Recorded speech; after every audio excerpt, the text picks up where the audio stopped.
सुहृदं सुलभं सुखदं स्वनुजं च सुखाय ममोघशरम् अपहाय रघुद्वहमन्यमहं न कथञ्चन कञ्चन जातु भजे।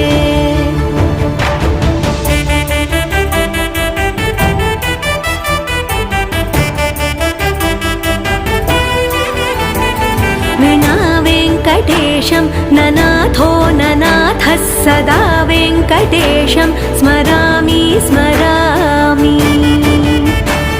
हरे वेङ्कटेश प्रसीद प्रसीद प्रियं वेङ्कटेश प्रयच्छ प्रयच्छ।